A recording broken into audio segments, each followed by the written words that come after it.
Oke, kembali lagi di forum Timnas. Kali ini gue akan membahas preview. Ya, seperti kalian tahu juga bahwa Timnas Indonesia akan menjalani FIFA Matchday. Ya, seperti Liga Eropa juga, di mana international break. Begitu juga dengan di Indonesia, bahwa ada international break FIFA Matchday yang akan berlangsung dua kali, tanggal 24 dan tanggal 27. Tanggal 24 besok, tanggal 27 3 hari lagi, yang akan mempertemukan timnas Indonesia berhadapan dengan timnas Curaçao. Ya, Curaçao ini adalah salah satu negara di Amerika Selatan ya, yang masuk zona CONCACAF, ya CONCACAF Amerika, dan memang bukan negara yang salah satu yang termasuk negara kuat lah di sana.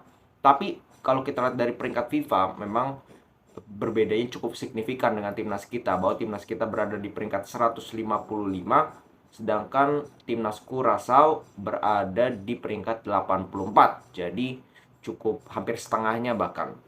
Tapi sebenarnya ini merupakan suatu tes yang cukup bagus, karena bagaimanapun Curaçao berada levelnya di atas kita ya. Dan kelihatan kemarin ketika mereka datang pun ya, ada video-video yang beredar bahwa secara postur badan begitu sangat uh, keker-keker kan, kelihatan bagaimana fisik mereka begitu sangat baik.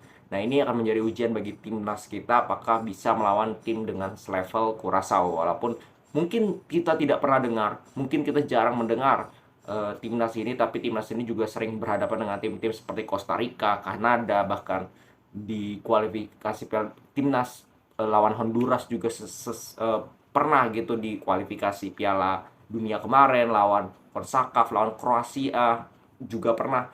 Jadi ini bukan tim yang merupakan tim yang sangat lemah gitu ya. Walaupun pada saat itu mereka kalah menghadapi tim-tim tersebut, lawan Costa Rica contoh kalah 2-1, di mana walaupun Costa Rica mendapatkan kartu merah, tapi yang gue mau bahas adalah bagaimana mereka sudah terbiasa melawan tim-tim dengan berisi pemain-pemain yang bagus. Nah, ini yang menurut gue, apakah timnas Indonesia bisa menghadapi, dan ini merupakan menurut gue ujian, yang merupakan sebuah apa ya, kalau gue bilang latihan. Ya, namanya international break, FIFA matchday, jangan pedulikan yang namanya kemenangan. Ya, lebih fokuskan kepada apa yang mau lu kembangkan. Dan itu gue yakin Sinteyong paham akan hal itu, dan dia akan, ini saatnya Sinteyong untuk melakukan yang namanya eksperimen, entah dari strategi, entah dari formasi, maupun entah dari susunan pemain. Karena kalau kita lihat dari susunan pemain yang dibawa, memang pemain-pemain itu aja yang dibawa. Di belakang ada Fakhrudin kemungkinan besar, ada Rido, ada Elkan Bagot, ada Irianto, di tengah masih ada siapa, Kambuaya, Marklock, Marcelino di bawah lagi, Egi, Witan, Sadil, di depan ada Dimas Derajat. Jadi pemain-pemain yang kemarin di kualifikasi Piala Dunia juga bermain. Nah, yang jadi masalah adalah apakah Sinteyong akan bermain dengan skema atau sistem yang sama di pertandingan kali ini. Karena kita lihat bahwa Curaçao ini benar-benar mengandalkan fisik ya, bagaimana permainan fisiknya keras.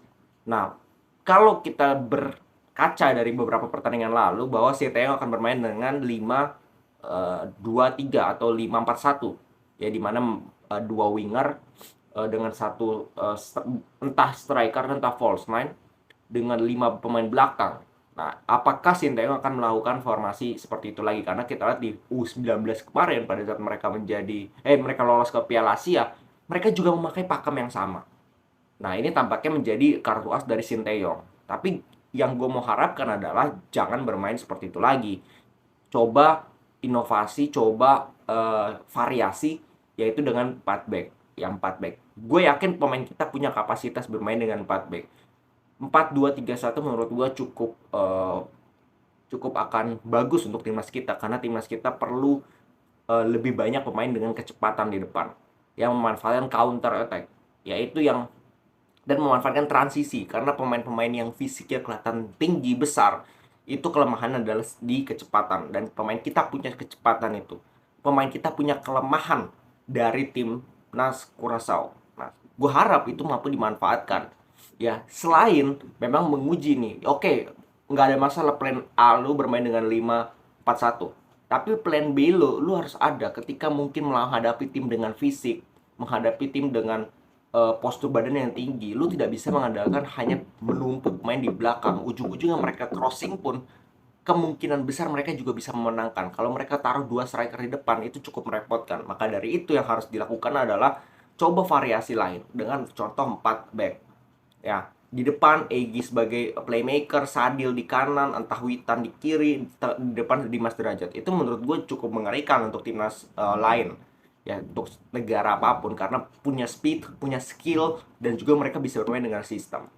Ya jadi ya itu yang kembali lagi gue tunggu apakah Sinteyong ingin bereksperimen atau tidak, atau bisa saja dia ingin menemukan 11 pemain yang cocok berada di posisinya masing-masing di formasi 5-4-1. Ya maka dari itu menurut gue ada beberapa posisi yang belum pakem, ya belum istilahnya di tap oleh satu orang, dikunci oleh satu orang.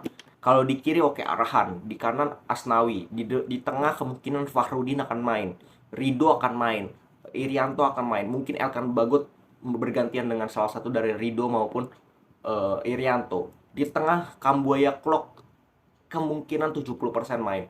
Di depan, nah ini mungkin akan dirotasi Egy, Witan, Sadil, dengan Dimas, dengan siapapun itu, yang lain ada Dendi Sulistiawan, itu akan coba dirotasi. Nah ini menurut gue ini kesempatan bagi Sinteyong. Jadi 2 match day ini menurut gue ekspektasi dari fans Indonesia harus lebih realistis. Dalam arti jangan mengincar hanya menang yang nggak ada pengaruhnya. Menang lu cuma naik ranking, aduh itu jangka pendek sekali dan pola pikir yang sangat pendek sekali.